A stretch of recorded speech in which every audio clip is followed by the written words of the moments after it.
गणेशोत्सवाच्या सर्वांना हार्दिक हार्दिक शुभेच्छा. भारतात प्रत्येक घटकाकडे बघण्याचा प्रत्येकाचा दृष्टिकोन वेगवेगळा असतो. प्रत्येकजण आपापल्या विचारातून व ज्ञानातून व्यक्त होण्याचा प्रयत्न करतात. भारत देश हा उत्सवाचा देश आहे, म्हणून इथे लोकांत नेहमी उत्साह बघायला मिळतो.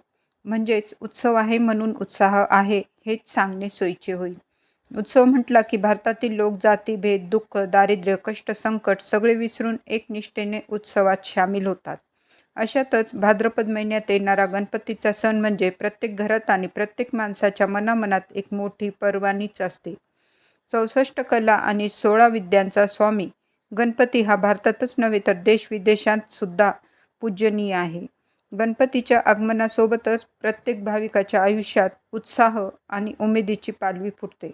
बाप्पाच्या आगमनाची तयारी घराघरात आठवडाभर आधीच सुरू होते.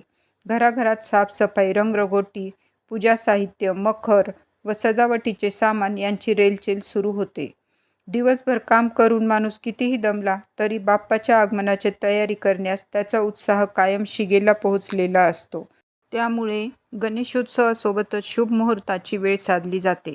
या उत्सवापासून बाजारपेठेत पुढील 3-4 महिने खरेदी विक्री व नवीन सुरुवात करण्यास उभारी मिळते. अर्थव्यवस्थेला बळकटी देणारा उत्सव असेही आपणास म्हणता येईल. गणेशोत्सवात पडणारा पाऊस शेतकऱ्यांसाठी लाभदायी व पिकांचा चांगला हंगाम घेऊन येतो अशी श्रद्धा आहे. हा पाऊस जमिनीत मुरून पाणी टंचाईसारखे विघ्नही दूर करतो असे म्हणतात.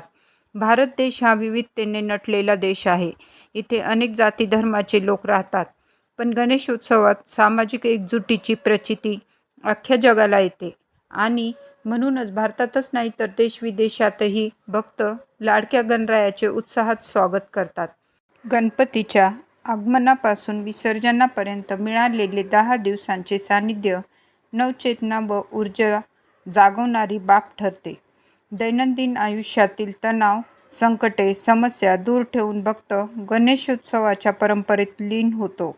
किमान 10 दिवस का होईना प्रत्येकाला संस्कृतीसोबत जगण्याचे चैतन्य मिळते.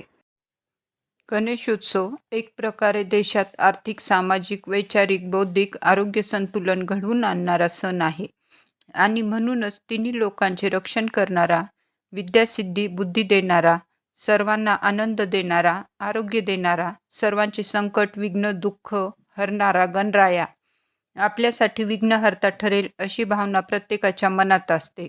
भक्तांची गणपती सुखकर्ता, दुःखहर्ता आणि विघ्नहर्ता असल्याची अगाढ श्रद्धा दरवर्षीप्रमाणे याही वर्षी व पुढेही होत राहो हीच शुभेच्छा.